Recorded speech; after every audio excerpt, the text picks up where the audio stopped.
Bom, vamos mergulhar direto nessa análise de hoje. O universo das criptomoedas costuma ser visto como aquela fronteira mágica, cheia de oportunidades financeiras revolucionárias, né? Mas olha, como qualquer território inexplorado, está cheio de armadilhas bem pesadas. A nossa explicação de hoje é baseada num material super direto que foca em 3 erros catastróficos. Erros que literalmente destroem o patrimônio de quem está começando nesse mercado. E não é papo de perder um trocado numa aposta ruim, não. A gente está falando de perda total de capital e até de dor de cabeça grave com a justiça. Então, estruturar essa informação é questão de sobrevivência para quem quer navegar nesse ecossistema com segurança. Vamos desconstruir esses 3 erros fatais agora mesmo. Mais de 250 mil. Pensa bem nesse número por um segundo. É gigantesco, é basicamente a população inteira de uma cidade de médio porte. Para a gente começar essa conversa, é fundamental entender o tamanho do buraco, e essa estatística mostra perfeitamente o quanto é fácil errar nesse setor. Não é meia dúzia de pessoas sem sorte, é um fenômeno em massa. E aqui entra a parte que assusta de verdade. Mais de 250 mil brasileiros caíram na malha fina da Receita Federal projetada para a declaração de 2025. Tudo por causa de criptoativos. O documento que baseia a nossa análise aponta que o terceiro erro, que a gente vai ver mais para frente, é o grande vilão por trás disso tudo. Mas antes de chegar nessa complicação com os impostos, a gente precisa olhar para as falhas de raciocínio lógico e de segurança que acontecem muito antes de chegar a hora de prestar contas com o leão. Então, vamos lá desconstruir o primeiro problema. Erro número 1, a ilusão do preço. O que acontece aqui é um viés da nossa mente que é muito forte. É natural do ser humano olhar para uma moeda que custa, sei lá, uma fração minúscula de um centavo e pensar: nossa, mas isso está muito barato. A cabeça logo projeta que se aquele ativo chegar a custar apenas R$1, a riqueza gerada vai ser absurda. Mas o material alerta com todas as letras. O preço unitário sozinho não significa absolutamente nada. Para saber o valor real de verdade, a gente tem que entender o tal do market cap, ou a capitalização de mercado. Essa é a regra de ouro. E como é que se calcula isso? É só multiplicar o preço de uma única moedinha pelo número total de moedas que estão circulando por aí. Se existem trilhões de moedas no mercado, é óbvio que o preço de uma só vai ser empurrado lá para baixo para frações de centavo, mesmo que o projeto inteiro já valha bilhões de dólares. Vamos colocar isso lado a lado para ficar mais fácil. De um lado a gente tem o Bitcoin, custando lá seus R$500 mil por unidade, com market cap gigantesco na casa dos trilhões de dólares. Do outro, temos o que o documento chama carinhosamente de shitcoin X, custando R$0,0001.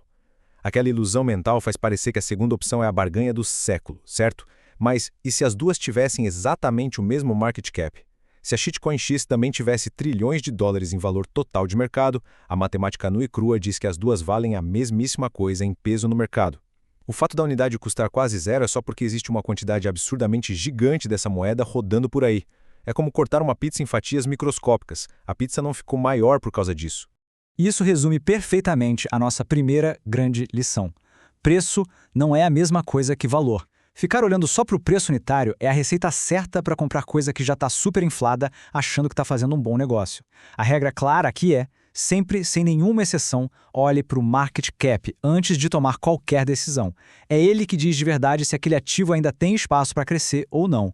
Deixando a ilusão do preço para trás, a gente entra no erro 2, a falsa segurança. Tem muita gente que acha que comprar as primeiras criptos e deixar lá paradas no aplicativo ou no site da corretora é tão seguro quanto deixar o dinheiro num banco tradicional. Mas olha, a história mostra justamente o contrário. Corretoras que pareciam verdadeiros impérios já desmoronaram. MTGOX, Celsius e o exemplo mais chocante que o texto traz, a FTX, que faliu de um jeito espetacular lá em 2022. A gente tem que lembrar que a FTX não era uma plataformazinha qualquer, não tá? Era simplesmente a segunda maior corretora do mundo. Quando ela quebrou, o baque foi imediato e implacável. Milhares de pessoas perderam tudo. Tudo mesmo. Evaporou da noite para o dia. E a análise faz questão de ressaltar. Essa não foi a primeira gigante a cair, e com certeza não vai ser a última. O que leva a gente direto para o ditado mais famoso e repetido desse universo e que a nossa análise destaca muito bem. Not your keys, not your coins. Ou seja, se não são as suas chaves, não são as suas moedas. É uma frase curtinha, mas que carrega toda a essência de descentralização e autocustódia que originou esse mercado inteiro.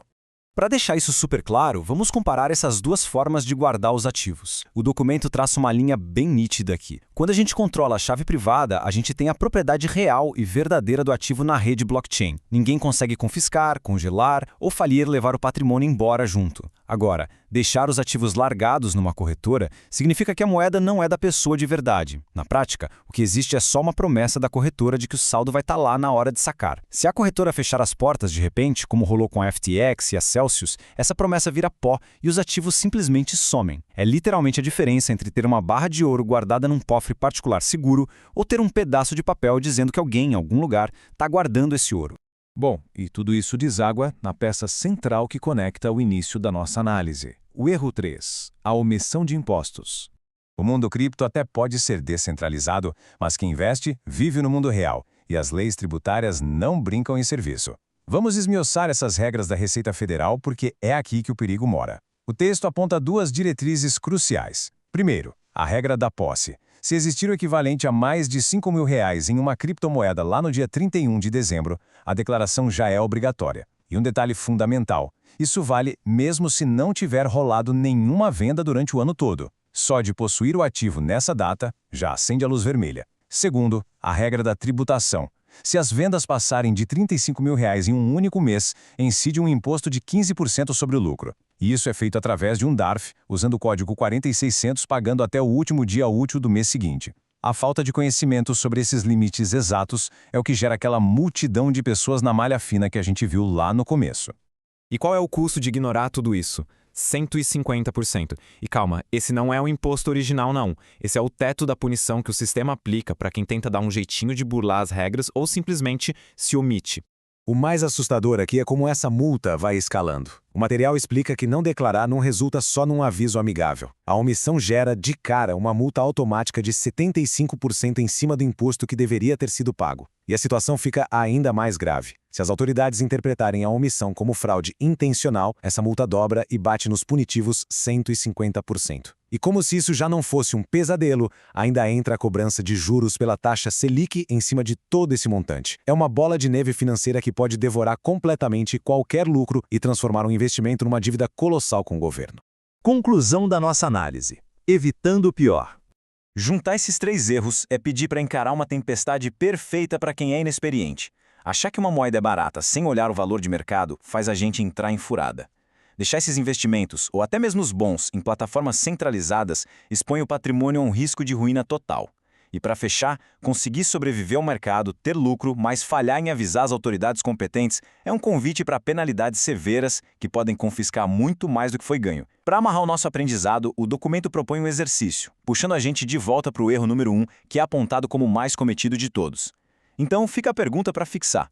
Uma moeda que custa frações de centavo é realmente barata? A resposta correta depois de hoje tem que ser automática. É impossível saber sem antes checar o market cap.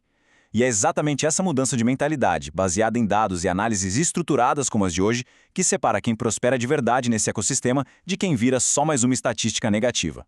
Vale sempre ressaltar que todo o conteúdo analisado e apresentado nessa explicação tem caráter estritamente educativo e informativo, tá? De forma alguma, isso deve ser interpretado como recomendação de investimento, consultoria financeira ou aconselhamento tributário. As regras, porcentagens e valores que a gente discutiu refletem o entendimento do documento base sobre as normas da Receita Federal estipuladas para 2026 e a gente sabe que essas coisas estão sempre sujeitas a alterações. Buscar um profissional devidamente habilitado é sempre o caminho mais seguro antes de tomar qualquer decisão financeira ou fiscal. Mas fica a provocação final.